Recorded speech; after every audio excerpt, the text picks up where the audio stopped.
I don't think we're there yet. Hello, hello, hey everyone. My name is Charlie Bonner. Welcome to another edition of Move University. Social justice for social distancing. I almost got it backwards this week, but we're so excited that you could join us today for an incredible conversation on DACA. Today, I am joined by my friends Claudia, the co-executive director of Deeds Not Words, and Shetty, the arts and culture change strategist for United We Dream. Thank you guys so much for joining me today. Thanks for inviting us. Yes. First of all, the first important question, like everyone's quarantining, how are we taking care of ourselves? Are we doing okay? We're doing all right. I'm doing all right. I've been painting a lot and doing a lot of coloring books and reading a lot. So that's been really fun. That's good. Yeah. I'm also doing good. I've also been painting. I actually ran out of art supplies, so I need to go grab some more because otherwise I'm gonna just be stuck with the same colors. Y'all are doing better than me. I have not been able to convince myself to do arts and crafts, and I need to be. So I'm happy for y'all. I'm happy for y'all. Let's just get started though. Let's jump right in. I would love to hear a little bit more about both of you and about your incredible organizations that I'm such big fans of. Claudia, if you want to start us off. Yeah, well, hi everyone. Buenas tardes. I'm Cody Yoli. I'm one of the co-executive directors of programs at Deeds Not Words. And I always like to tell people that my story with Deeds Not Words began actually about almost 20 years ago, when my mother decided to leave everything behind to embrace a new beginning. And all she had was really a suitcase and a dream. And so we moved to El Paso, which is a border community in West Texas that I love and admire so much. And I grew up most of my life undocumented, and maybe a lot of people viewing have seen El Paso most recently in the headlines of tragic news. We've been ground zero for some of the anti-immigrant rhetoric that is ending up, it's causing a lot of this family separation that is hyper-militarizing my community in El Paso. And most recently, I think our community was rocked to its core because of this senseless gun violence that ended the lives of 22 people from our binational community. But what the headlines don't tell you is the beautiful resilience that El Paso has. And I was very lucky to be raised by that community with those values, undocumented alongside my mother. And in 2012, I was very lucky to be granted the Deferred Action for Childhood Arrivals program, which is better known as DACA, which was an executive order by President Obama that allowed me to continue my education. It provided me with the ability to support my family. And then also, most importantly, it actually protected me from deportation. At the time when I was granted DACA, I was actually in removal proceedings. And so it allowed me to really have an opportunity and a future in this country. I will say that DACA was not something that was given lightly to us. It was a 0.5 step in the right direction. And it was something that undocumented youth like me had to fight for and proudly won in the streets. And so because of the protections under DACA, like I said, I was able to study, continue my career, and I ended up falling in love with advocacy because in 2014, there was a Texas queen who decided to run for office, and she had inspired so many young women like me with a loud and clear message that our bodies are not pieces of legislation.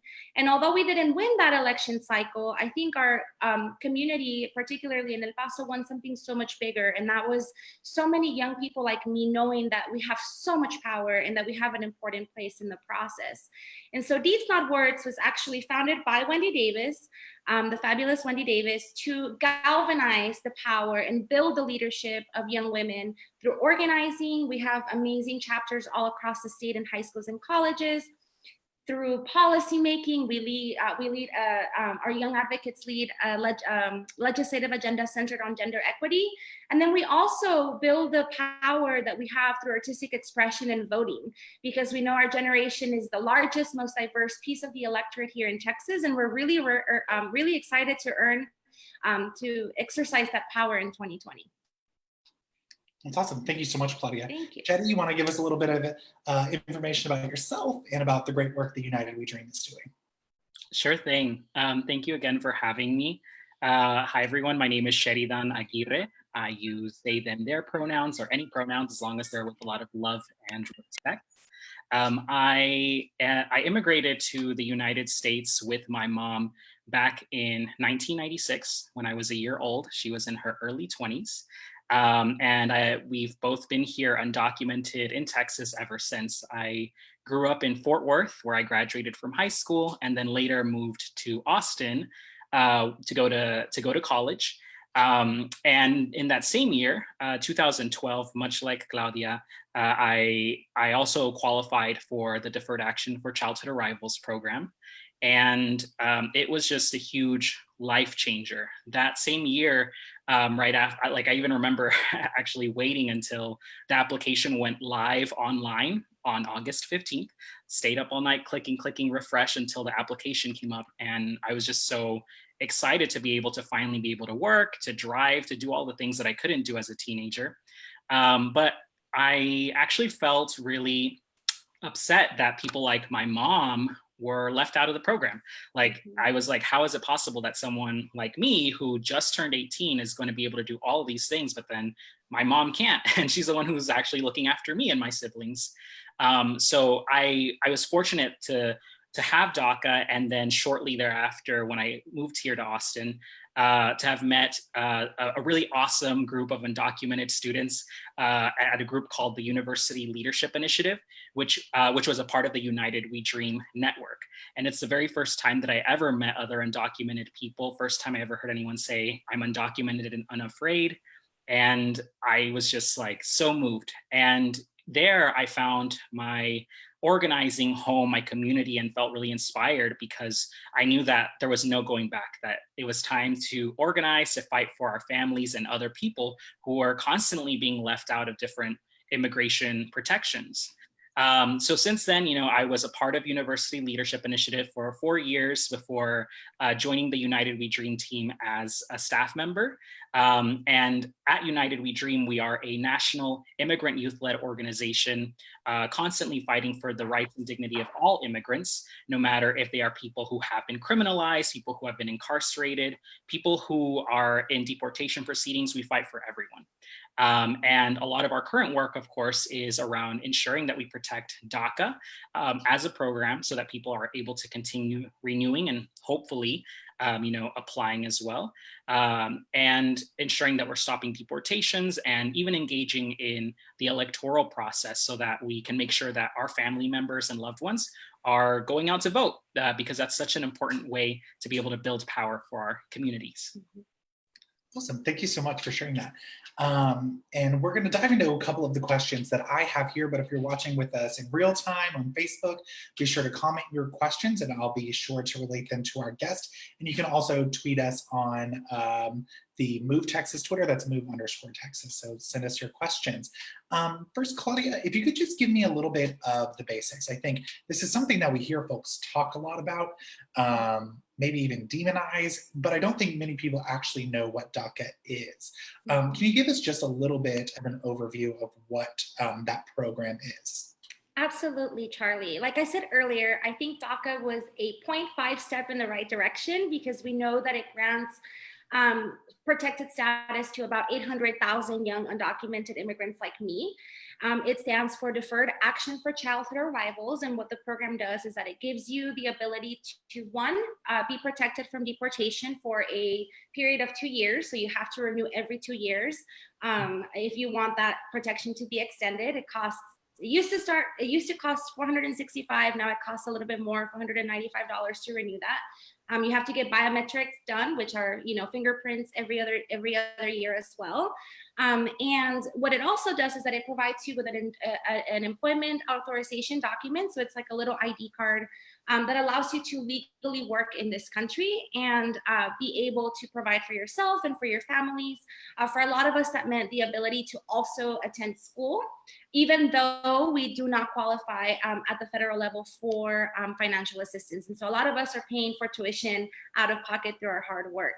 And I will say that ever since this administration wrongfully discontinued the program, there are now a new class of young undocumented people who have not been able to submit the application for the first time for DACA, which means that now we have these young people who want to continue their education, who want to continue legally working in this country, who are not able. And so it created just this disparity between our generation.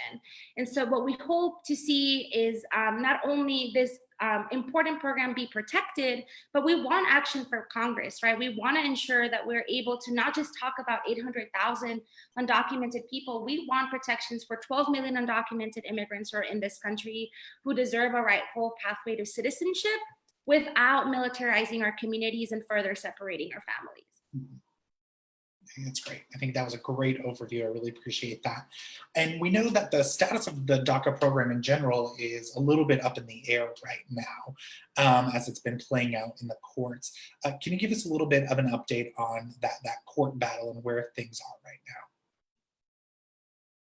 Hi, everyone. Yeah, for sure. So the DACA program, like Claudia mentioned, was wrongfully terminated in late 2017. And since then, immigrants have been organizing to protect the program.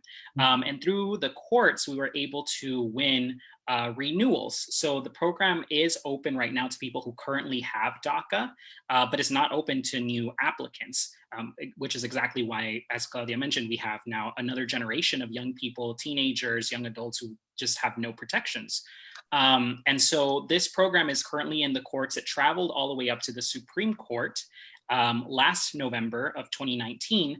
We heard the Supreme Court justices heard the oral arguments for the case. So they had the hearing, and now a decision is set to come out anytime from now through June. So a decision could come at any moment, which so a little bit of context to know is that, in the Supreme Court, it leans majority conservative justices, right? 5 out of the 4 justices tend to come out with conservative rulings. So what this means is that it's likely that this decision could result in or the decision could end up being a negative one, in which case our DACA permits could be taken away from us. And now that means that a lot of us are living with this uncertainty of whether or not we'll be able to continue working, driving. Some of us have, are fortunate to be able to have health care through our employers. And particularly in this time right now, when so many of us, all of us really, are having to grapple with COVID-19, it could mean that we lose access to that healthcare for ourselves and for our family members.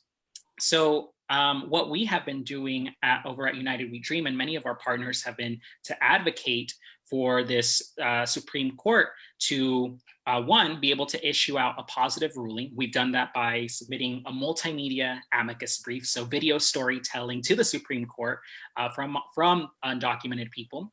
And then 2, now we have actually submitted a letter requesting that the Supreme Court delay their decision. And so they have accepted it.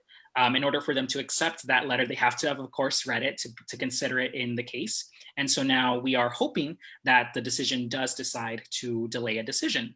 But if they don't, and a decision does come out at any time, we're not sure what the decision could end up being. And so that's why it's so important right now for there to be awareness around this issue, but then also a lot of love and support from our local communities, whether that's one-to-one as friends or your loved ones, but then also from our elected officials, educators, faith leaders, and so many more.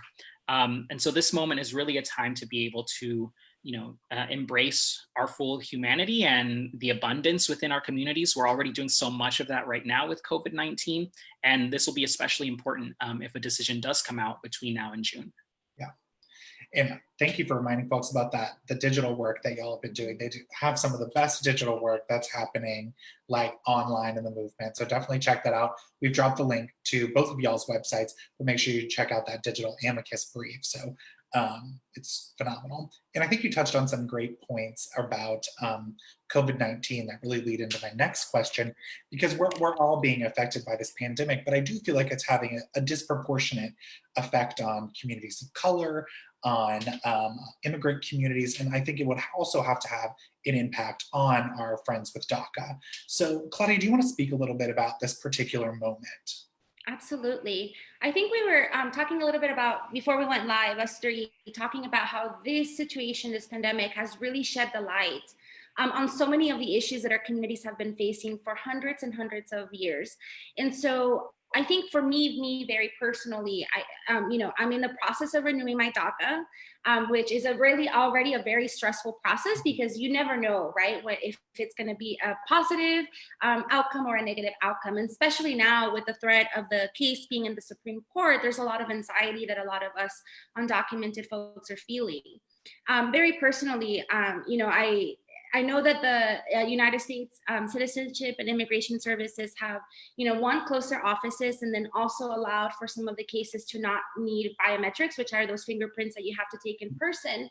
But regardless of that, what goes behind putting a DACA packet together is, proof of continuing a residence, which means you might need a letter from your employer, letting them know that you've been continuously here. You might need other substantial proof. You need to take passport photos, which you have to do in person, maybe at a local Walgreens.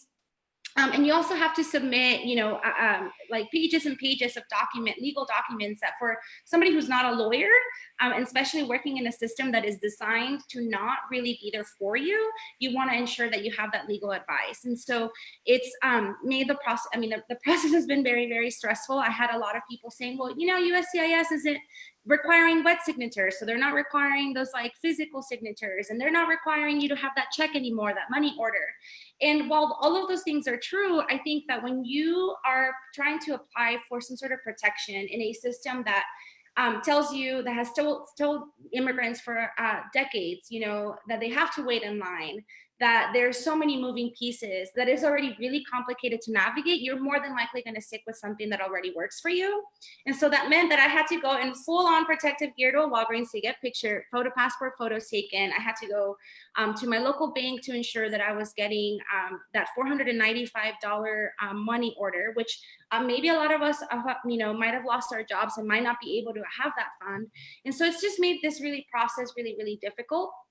I will say that I, in the scheme of all things, I feel very lucky and very blessed, but very angry about what we're also seeing, how this, a lot of the stimulus package and relief support that we've been seeing for our citizens are not given and extended to undocumented families and undocumented workers who are such pivotal parts of our communities. And so it's really angering and frustrating to be told, that we are an afterthought in the middle of a worldwide pandemic.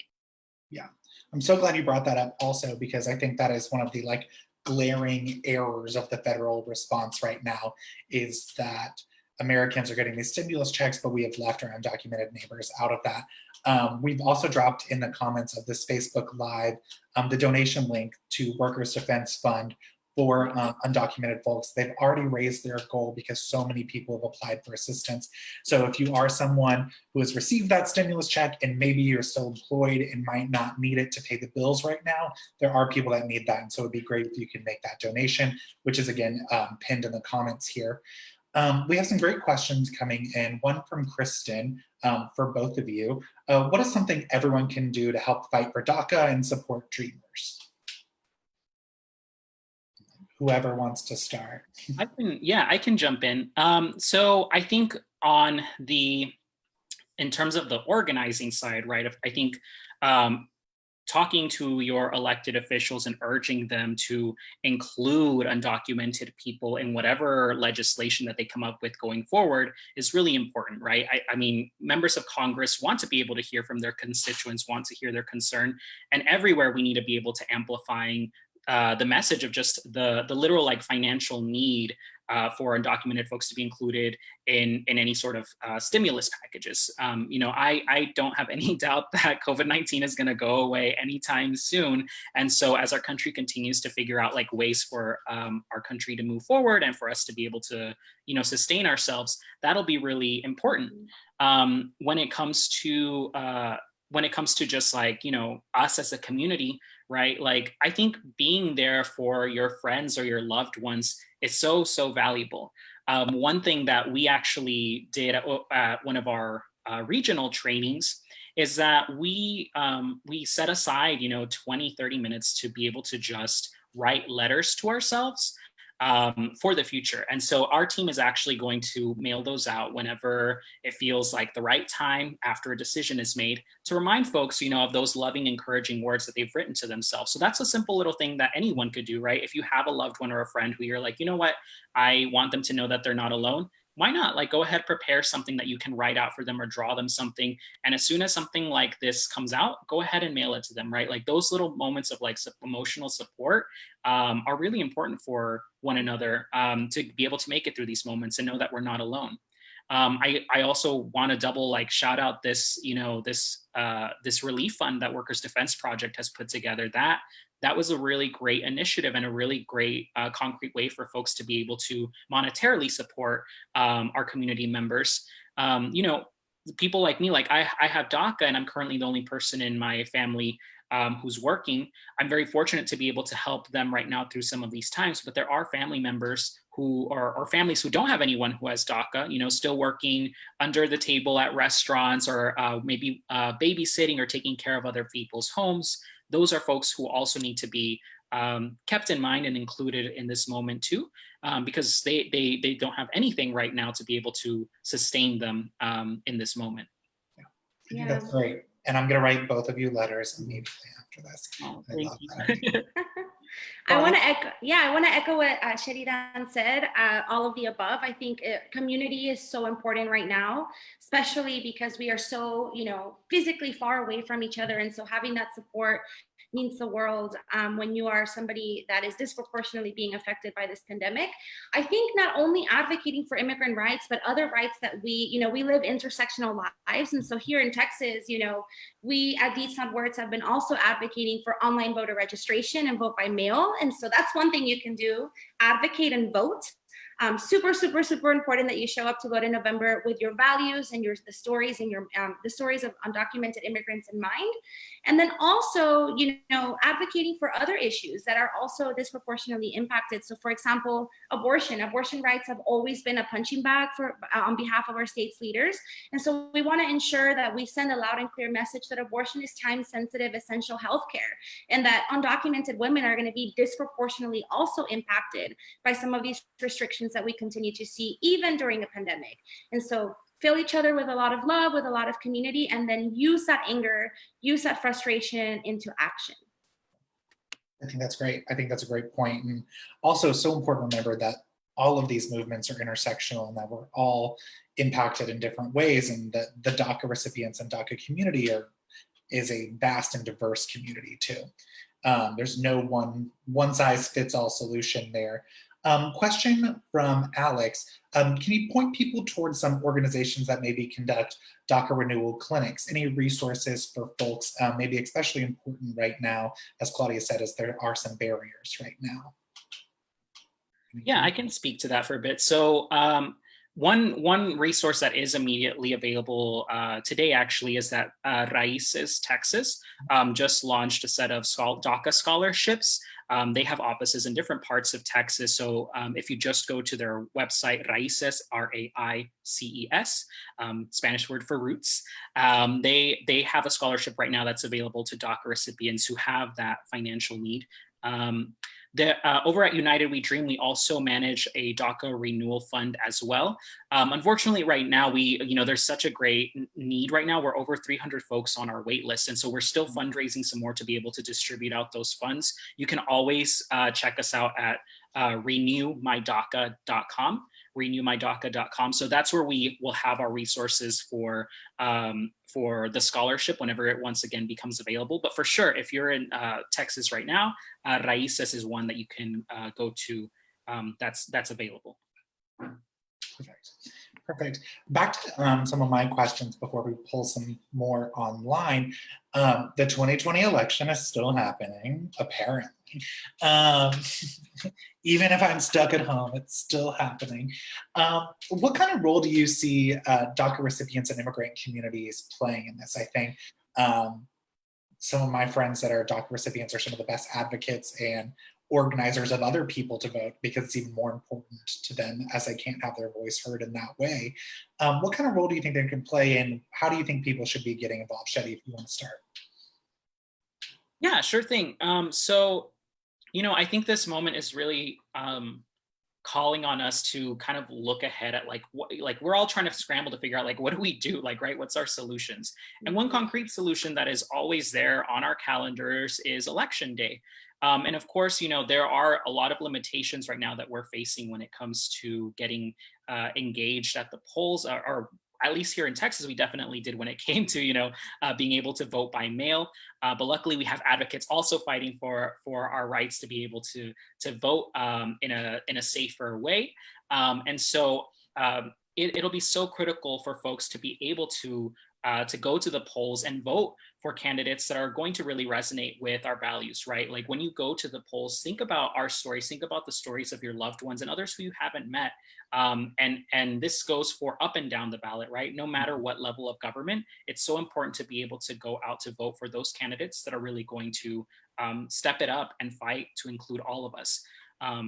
It's just one way for us to build power. Yeah.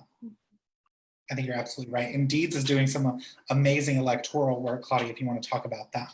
Absolutely. I want to echo what Shetty said. I think as undocumented youth, we feel a sense of urgency, right? To ensure that our peers, that our family members, that our neighbors, that our anybody around us goes out to vote with their values in their mind and our stories in their hearts. And so specifically at Deeds Not Words, we, like you said, we have our first ever electoral program that we launched this year to educate, register, and turn out as many young people as possible.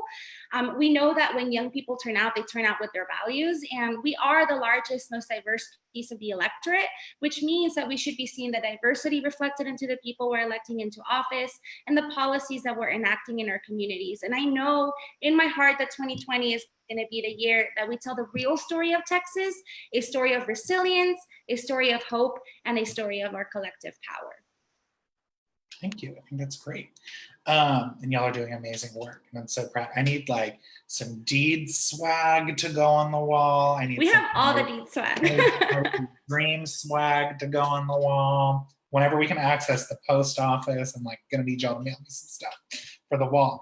The other part of this Move You series that we've been running are book and movie and article recommendations for folks that are stuck at home.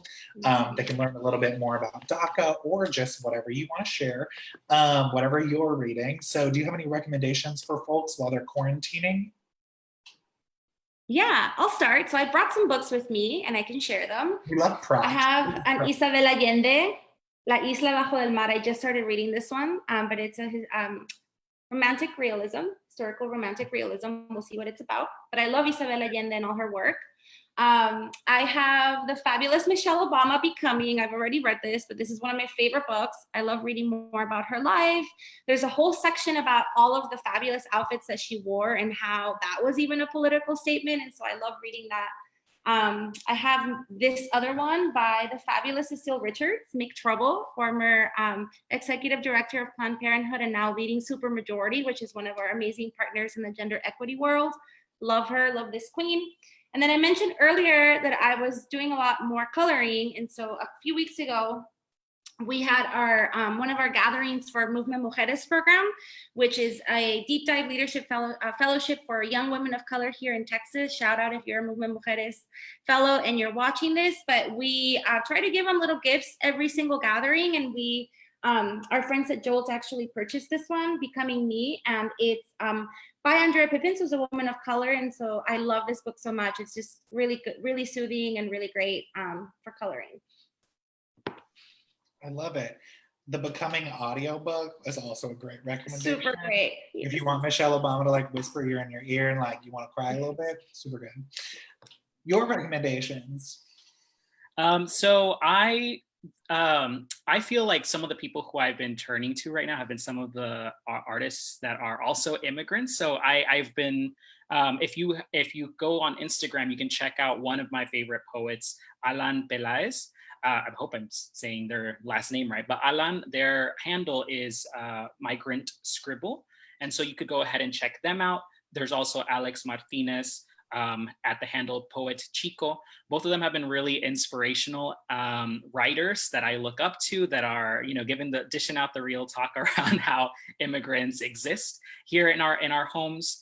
And, you know, even at United We Dream, we're actually hoping in these next couple of weeks to launch a showcase of more writers from our network so that we can amp up some of this joy that exists in our communities, because even though we're facing hardships, there's always moments where we're experiencing happiness with our loved ones. I've also been watching some TV. That some of my favorite shows that I love, just because they feature people of color and they just feel really authentic, are Vida. So that Vida is on the Stars network. You can set up your subscription. You can maybe start your free account, this month. But Vida is really cool. They're on their last season, which is debuting this month. Love it. It's a whole cast of Latinas, queer Latinas, and they all even have some undocumented folks who are a part of the show that make a few appearances, and really exceptional. I've also been watching what's the show? Something and Kipo and the Wonder Beasts. It's an animated cartoon on Netflix, but I really love Kipo and the Wonder Beasts as well. That one has an all cast of Black folks, Black youth, and I feel like this moment that we're at right now in our history and our TV history is showing us a lot of representation and voices that tend to be underrepresented in the media landscape. And so just being able to see like young Black heroes banding together and kind of like going out into the world and making it through together, like that to me feels so inspiring, because like I see myself and my community and other communities of color, young communities of color. So definitely check out those two shows. I love that. I could listen to y'all talk literally all day. I'm so inspired by both of you. So I'm so grateful that we could get together and do this. We also release our recommendations on the topic of DACA. That'll be over on the Move Texas Twitter and a thread with this whole video on it. So you can find our recommendations there. Thank you guys so much for coming. I really appreciate it so much. And I'm so grateful for all the work that you do. Thank you to our friends on Facebook Live that are watching and for all of your comments. We'll have another one of these Move University series on Tuesday evening at 5 p.m. We're doing a Young Texans town hall with Congressman Lloyd Doggett about all the federal issues that are affecting young people right now in the COVID-19 crisis. So make sure that you're asking your questions. You can send them to me ahead of time. I'll be happy to ask them. But thank you so much for watching. Stay home and wash your hands. Thank you guys.